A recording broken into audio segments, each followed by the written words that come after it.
Yes everybody, this question is little different क्योंकि इसमें कोई कोएफिशिएंट की बात नहीं कही। उसने बोला find numerically the greatest term in the expansion. उसने ग्रेटेस्ट टर्म नहीं कहा, उसने बोला वो टर्म निकालो जिसकी न्यूमेरिकल वैल्यू, न्यूमेरिकल वैल्यू क्या हो, सबसे बड़ी हो। ठीक है, न्यूमेरिकल वैल्यू मतलब उसका जो न्यूमेरिकल पार्ट है, कोएफिशिएंट है, जैसे कोई वैल्यू होगी 3170 x की पावर 6, फिर अगली वैल्यू 5320 x की पावर 6, बड़ा कौन है 5320, फिर एक वैल्यू होती है -213576 x की पावर 2, तो न्यूमेरिकल वैल्यू -21356 बड़ी। ये बात समझ आई? तो जब भी ऐसा सामने आए, एक कॉन्सेप्ट कराना चाह रहा हूं, उसको ध्यान से समझना। आप ये बात मानते हो TR+1 is greater than equal to TR होता है? Next term is always yes और इन द एक्सपेंशन a+b की बात है। तो मैं यहां पे लिख सकता हूं TR+1 is greater than equal to upon TR is greater than equal to 1। आप कहोगे नहीं सर नेगेटिव भी हो सकती है, तो उस नेगेटिव को खत्म करने के लिए क्या मैं मॉड की चर्चा करूं? हाँ, तो जब भी ये वर्ड दिखे न्यूमेरिकली ग्रेटेस्ट टर्म, तो you need to apply this concept, you need to apply this concept. ये याद कर लो, TR+1 अपॉन TR का mod has to be greater than equal to 1। Is that clear? Did you get this point? Okay, अब इसका फायदा क्या है? इसमें से we will be able to generate R। हम क्या निकाल पाएंगे? R। वो कैसे, वो समझिएगा। अब इस पूरी टर्म में A2 है, B 3x और C क्या है, N क्या है 9, N क्या है 9। TR+1 का फॉर्मूला क्या होगा? NCR A की पावर N-R B की पावर, क्या है सब आप समझे, अपॉन TR क्या होगा NCR-1 A की पावर N-R प्लस 1, ये समझे सब, इंटू B की पावर इसका modulus value greater than equal to NCR over NCR-1।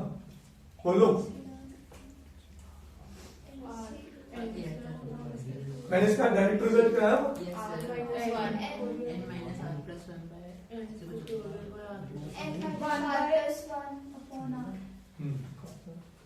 अगर आपको याद हो NCR ओवर NCR-1 का डायरेक्ट रिजल्ट क्या होगा? N-R+1 upon R। नहीं याद था? नहीं याद था? चलो वापस प्रूफ पे आ सकता हूं। इसको लिख सकते हो N factorial over R factorial into N-R factorial. इसका जो रिजल्ट इसके नीचे आना था वो कैसा आना था? N factorial R-1 factorial N-R+1 factorial. Yes और N कट गए, R-1 बढ़ा क्या R बढ़ा? R, तो नीचे अकेला एक R रह गया। N-R+1 बढ़ा क्या N-R बढ़ा? तो अकेला क्या रह गया? क्या ये रिजल्ट मैं बोल रहा हूं? चेक करो, बोलिए। तो ये याद आपने रखना है, N-R+1 अपॉन R तो आ गया। A की पावर क्या आई? A की पावर क्या आई? N-R, देखो N-R और ये माइनस होने वाला है, -N+R -1। यस और नो? N कट गया, R कट गया, क्या बचा? A की पावर -1, तो उसको नीचे लिख दूं मैं? बोलो, ऐसे इधर आ जाओ, R-R+1 अकेला भी, तो ये रह गया। I hope it make sense. Mod of this is greater than equal to 1। बोलो बच्चे, श्योर? ये तो सारा कांस्टेंट है, N, R और 1 बाहर लिख दो, तो N-R+1 upon R into B by A का mod is greater than equal to 1। क्या इस बात को एग्री करते हो? कांस्टेंट में से मॉड कांस्टेंट पॉजिटिव बाहर होगा, एन हमेशा बड़ा होगा आर से, तो आर पॉजिटिव है, नेचुरल होगा, 0 तक जा सकता है, ठीक है। एन माइनस आर, एन बड़ा ही होगा, और एन पे प्लस 1 है और बड़ा हो गया, तो ये पॉजिटिव ही आने वाला है, बाहर कर दिया मैंने। सही है कि नहीं सही? तो अब यहां से बना n minus r plus 1 upon r into b की जगह क्या लिखूं? 3x upon 2 greater than equal to 1। क्या यहां तक सबको समझ आया? Is that clear? अगर यहां तक सबको समझ आया, मैं इसको इरेज कर रहा हूं बेटा, देखो अब आपको रिजल्ट याद रहेगा। हाँ जी, अब उसने क्या बोला? x क्या है?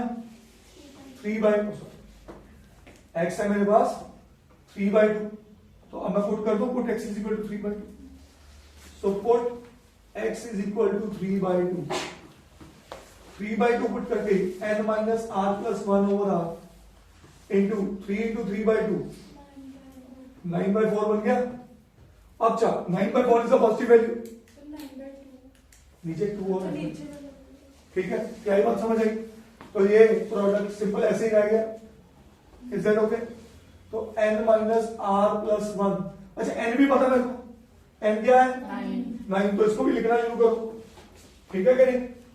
तो ये बना 10 minus r plus 1 over r is greater than equal to 4/9। Sir 10 minus 9 पहला 10 माइनस आ जाएगा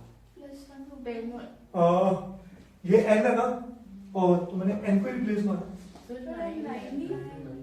आपने 10 लिखा है बट 10 तो मैंने 9 सॉरी टर्म्स है, माय मिस्टेक, मैं मन में पहले 9 प्लस 1 10 कर गया, ठीक है।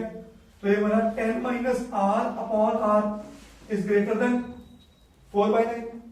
आर नेचुरल नंबर होगा, 0 हो नहीं सकता था, डिनोमिनेटर वायलेट कर जाता, तो आर नेचुरल नंबर मतलब आर पॉजिटिव है, पॉजिटिव है तो क्रॉस मल्टीप्लाई कर दो, तो ये क्या बना 90 minus 9r is greater then 4r, तो 90 इज ग्रेटर देन 13r, इसका मतलब 13r इज लेस देन 90, तो r is less than equal, divide कर दो, 13 36 78 12, तो r